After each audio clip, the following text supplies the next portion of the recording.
Ngayong araw mga guys, nakakita nga po pala kami ng bagong matatambayan. Dito lang yan sa may Daraitan. Bagong spot to, kaya kung gusto nyo malaman ay tapusin nyo na simula umpisa hanggang dulo itong video na to para malaman nyo kung saan ba to. Huwag kayong mag-alala, malayo to sa mga paepal na tao. Malapit nga lang sa mga maligno saka sa aksidente. Ito ang sample, panoorin nyo.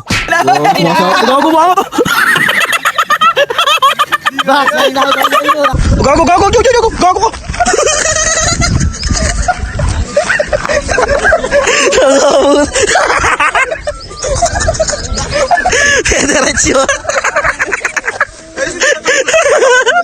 Talagang intro pa lang, puro scanning kagad. Kaya kung wala kayong ginagawa, ay samahan nyo muna kami dito sa aming trip. Let's go!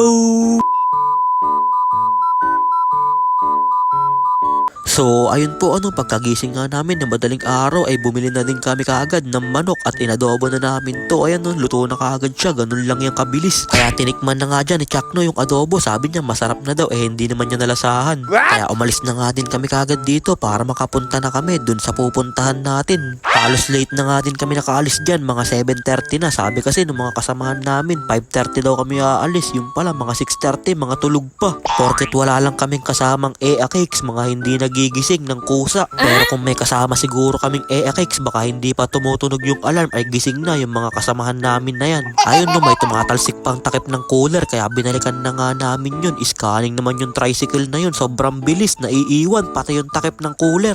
Kaya maya lang ay nandito na nga din kami sa may labas nitong Daraitan. Ayan panoorin nyo lang tong video na to, tuturo ko sa inyo kung saan tong pinuntahan namin. Madali lang naman puntahan to basta pag naligaw kayo, magbaliktad lang kayo ng mga damit nyo. Pero joke lang, malapit lang to, panoorin nyo lang tong video na to, makikita nyo kung saan tong pupuntahan natin. Mabisa dito, bansarap magpahinga, mura lang pati yung bayad, 500 lang yung cottage, pwede na hanggang maghapon. Ayun pwede ka pang mag-uwi ng kabayo nyan sa Binangonan, kaya pinausukan na nga kami dito dahil entrance na daw ang mga Ginoo ng Daraitan. Pasok! Talagang pwede na iparehistro dito sa Barangay Daraitan si Baby Bas Rondina. At ito nga pala yung daan, panoorin nyo lang, diba? Dito yung pakanan sa may tulay, hindi kayo dadaan dyan, dito lang kayo, dire-diretso nyo lang to, dito kayo, kakaliwa kayo, ayan basta hindi kayo maliligaw dyan, makikita nyo yan kaagad. At hanggang dito lang pala yung kalsada, ayan rough road na yung dadaanan nyo, kaya dapat matibay ang gulong nyo. Kailangan meron kayong dala dito mga pambulkanize dahil malayo pa yung vulcanizing dito pag naplatan kayo ng gulong. Talagang magtutulak ka dyan ng motor sa Himpapawid. At pag nakita nyo na to mga guys, malapit na kayo dun sa pupuntahan nyo. Ayan meron naman silang mga nakasulat na campsite dito. Ayan dediretso lang kayo dito sa may pababa.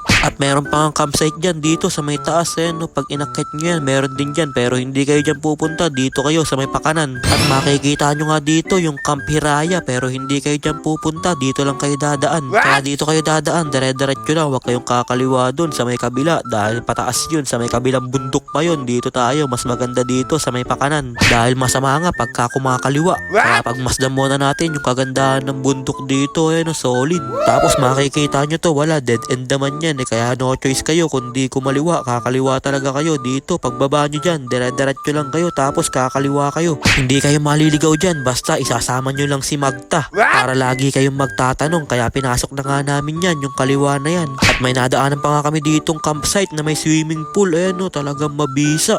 Solid din mag-camping trip dyan, kaya kulayan nyo na yung mga pinaplano yung drawing sa GC ng mga tropa mo. At maya lang pagkatapos ng aming paglalakbay ay may nakita na nga kami ditong spot, kaya dito na nga lang kami pumarada sa may ilalim ng punong malaki. Talagang parking pa lang, sobrang quality na, mukhang makakapag-relax kami dito at makakapag-unwind ng masaya. Kaya bumaba na nga kami dyan sa may tabi ng ilog para maka-food trip muna dahil meron din sa amin nag-offer ng cottage, 500 lang daw, pwede na daw magamit yan hanggang maghapon. Kaya ayun lang talaga yung pinakababayaran nyo, 500 saka yung parking dun sa may ilalim ng mga puno. Kaya pagkatapos namin pumud trip ay nagpababa muna kami dito ng kinain namin ni J-Lugs. Nag-relax muna kami sa may ilalim ng puno. Sabay tinesting na nga dyan ni Baby Bas Rondina yung hammock niya kung matibay ba yung pagkakatali, pero hindi, umangat yung tricycle ni Mikey Box. Kaya ginaya na nga din siya dyan ni J-Nyox. Gago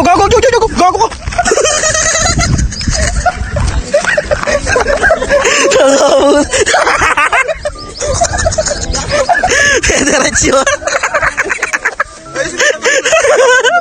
talagang nabinyagan kaagad yung tricycle ni Mikey Box, kabago-bago. Pinagtalian ba naman ng duyan, bandami-daming puno dun, sa tricycle pa talaga ni Box pinagtatali. Ngayon, mga muntikan lumagabak. Talagang magagandang tricks ang pinakita nyo ngayong araw. Kaya naglakad-lakad pa kami dito dahil baka makakita pa kami ng panibagong spot. Nagmamabilis nga ako maglakad dyan dahil baka biglang may tumawid na cobra. Talagang takbuhan kami lahat nyan, panigurado.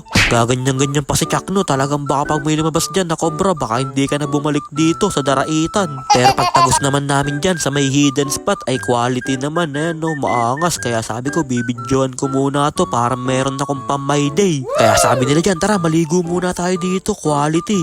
Quality nga, kaso parang nakakatakot, parang biglang lalalim yung tubig. Hindi pa naman marunong lumangoy nga ni. Kaya saglit lang kami nagbabad doon, bumalik na din kami dito dahil mag-iihaw na, dahil kakain na nga kami ng tanghalian dahil mag-aalas 12 na. At eto na nga, luto na nga yung inihaw, kakulay na nga siya nung uling. Kaya sinet up na nga namin dyan yung mga pupudtripin namin, meron pang papakwan si Baby Basrondina, bumili siya ng pakwan kanina dun sa may labas ng Tanay. Para meron daw kaming dessert pagkatapos namin pumudtrip. Kaya tamang food trip lang kami dyan dahil napagod kami sa paglalakbay namin dahil medyo malayo din yun. Sabay dumating na nga dyan si Boss Memel saka si Tropa. Naliligaw ata sila dito sa may daraitan. Mukhang sa STR lang ata ang pinaalam nila, bigla silang napunta dito sa may daraitan. Talagang pochem. Kaya tamang pahinga lang muna sila dito dahil naplatan daw sila at nagtulak sila ng motor. Nagaya pa sila sa amin. Dahil unang punta ko dito, naplatan din ako ng gulong at talagang tinulak ko simula sa rough road hanggang dulo. Talagang napakalayo. Buti na lang hindi kami inabutan ng gabi, kundi sobrang dilim nun. Tapos naglalakad lang kami, nagtutulak ng motor. Talagang takbuhan yun, panigurado. Baka iniwan ko na dun yung motor, diyan ka na, talagang horror. Kaya pagkatapos nun napaka-solid na trip na yun, nag-impake na nga din kami dito dahil babounce na kami pauwi.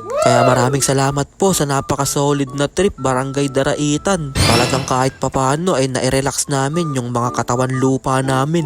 Kaya bumiyahe na nga din kami dyan pauwi. Uuwing walang laman ng bulsa pero punong-puno ng masasayang alaala. Kaya syempre nagpasikat na nga dyan yung bagong bili na tricycle ni Mikey Box. Ayan talagang ino-overtakean niya yung tricycle ni Tropa. Ayaw pa siyang pa-overtakein pero sabi niya hindi ako papayag, mauuna ako sa'yo. Kaya talagang binibilisan ni Box. Talagang pasikat ka, boy! Kaya yun lang mga guys, maraming salamat nga po pala sa walang sawang pagsuporta at sa palaging panonood. I-follow nyo na si Ninin Vlogs para sa mga susunod pang vlogs. Mag-ingat po kayo palagi. Bye-bye! Yo!